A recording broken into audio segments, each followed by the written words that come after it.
Patuloy sa ating mga balita, mahigit 300 milyong piso na halaga ng agricultural machinery at post-harvest facilities ang itinurnover ng Philippine Center for Post-Harvest Development and Mechanization o PhilMec sa ilalim ng Rice Competitiveness Enhancement Fund o RCEF Mechanization Program.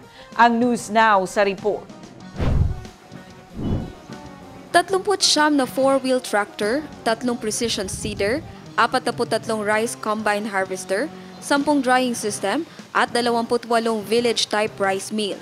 Kabilang ito sa 123 units ng agricultural machinery at post-harvest facilities na nagkakahalaga ng 314,277,597 pesos na itinurnover sa BARMM araw ng Huwebes, October 23. Ang mga kagamitan ay tinanggap ng mga Farmers Cooperatives Association at local government units sa iba't ibang lalawigan sa rehiyon. Mula ito sa Philippine Center for Post-Harvest Development and Mechanization o PhilMec sa ilalim ng Rice Competitiveness Enhancement Fund o RCEF Mechanization Program. Ayon sa Implementing Rules and Regulations o IRR ng Republic Act No. 11203 o mas kilala bilang Rice Tarification Law, 50% ng Rice Fund o katumbas ng 5 billion pesos kada taon sa loob ng 6 na taon mula 2019 hanggang 2024 ay inilaan ng PhilMec para ipamahagi bilang grant in kind sa mga farmers cooperatives and associations at local government units.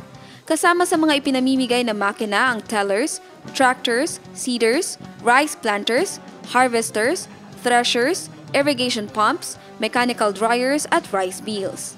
Sa pagpasa ng RA 12078 noong 2024, na-extend ang RCEF hanggang 2031 at tinaasan ang annual budget kung saan 9 billion pesos ay nakalaan para sa mechanization program na ipatutupad ng PhilMec.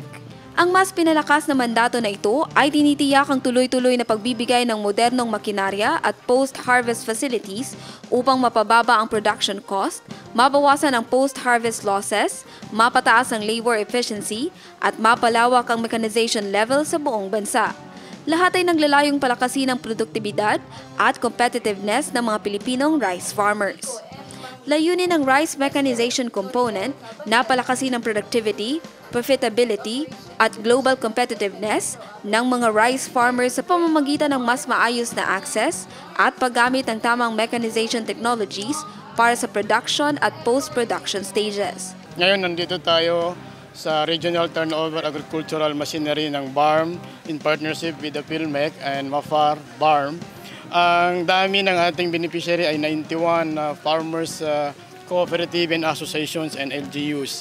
So, ang naibigay natin ay 4-wheel tractor, seeder, rice combine harvester, drying system, and village-type rice mill.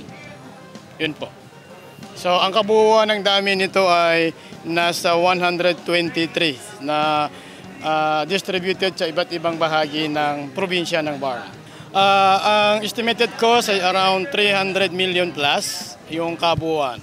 Of course, bago sila nagiging beneficiary o yung partner natin, dumaan muna sila ng masusing assessment, validation at kasama doon ang accountability nila. Pumirma ng Memorandum of Agreement na pangalagaan nila at magagamit nila ito sa tamang gamit.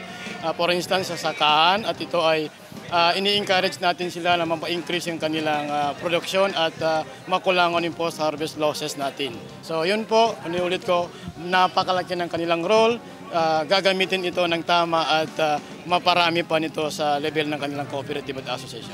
Pwede po at ito ay nakadepende ng administration nito sa kanya-kanyang cooperative at ini-encourage natin sila na hindi lang yung membro ng cooperative, pati yung karatig bayan or karatig na mga farmers natin na hindi kasama sa kooperatiba ay pwedeng maging beneficiary or maging pwedeng gumamit ng pasilidad nito at kasama doon yung kanilang operation and maintenance na pinag-uusapan. Opo, at marami pang susunod at marami pa tayong ginagawang validation ng assessment. Kung titingnan natin from the data of the BARM, nakita natin yung ekonomiya natin, bumaba ang ating poverty, tapos yung ating agriculture, tumaas yung ating level. Where in fact, ang rice natin sa Pilipinas, ang BARM ay nasa top 9 na tayo kung hindi ko nagkakamali sa recent PSA data. Ang mensahe, of course, kagaya ng sinasabi ng ating mahal na Chief Minister, pangalagaan ito at huwag maging ugly culture. Yun yung mensahe niya kanina. Ibig sabihin, tamang gamit, tamang pangangalaga at tamang operasyon ng ating mga equipment. Yun po ang mensahe natin sa kanila. Ang activity po natin ngayon ay nasa ilalim ng RCEP Mechanization Program na kung saan ay namamahagi po tayo ng iba't ibang mga makinarya at pasilidad para sa ating mga magsasaka. Ngayong araw po, particularly sa BARM, ay nakapamahagi po tayo ng mga traktora, harvester, precision seeders, dryers at rice mill na makakatulong sa kanilang paghahanap buhay, lalo na para mapataas ang kanilang ani at kita at mapababa ang mga post-harvest losses natin. Sa ngayong araw, ang total ng naipamigay nating mga intervention ay nagkakahalaga ng mahigit 300 million peso na ibinili natin ng mga makinarya at ibinalik sa mga magsasaka tulad ng mga nabanggit kong makinarya kanina. Meron po tayong mga ganitong mga aktibidades po ma'am pag may mga na-procure po tayong bago at asahan po natin na dahil ang RCEP po ay na-extend ng 6 pang taon ay taon-taon pa rin po tayong magkakandak ng mga ganitong activities na maaari rin po natin ganapin sa mga ibang probinsya. At ngayong taon po ay dito po natin napiling ganapin ito. Opo, isa lamang po ang inihiling natin sa ating mga recipients po na sila ay pangalagaan nila yung ating mga naipamigay na makinarya sapagkat ibinigay natin ito ng libre, ibinigay ng gobyerno ng libre at inaasahan natin na ito ay kanilang gamitin, i-utilize at i-maintain para naman mas marami pa ang makinabang ng mga farmers sa mga intervention ng gobyerno na ito.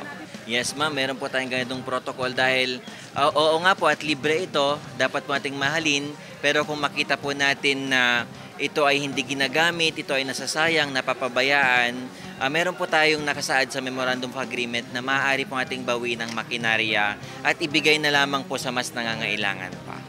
Yes po, napakarami na po ating mga success stories at isa po sa pakagandahan nito ay ini-invite din po natin silang mga resource speakers po natin para magpamahagi ng kanilang mga naging karanasan tungkol sa paggamit ng mga makinarya natin at doon mas na hihikayat nila ang mga kapwa nating mga magsasaka na gumamit din ng mga makinarya para sa mga pagtatanim, para sa harvest, para sa pagtutuyo at para sa paggiling ng palay.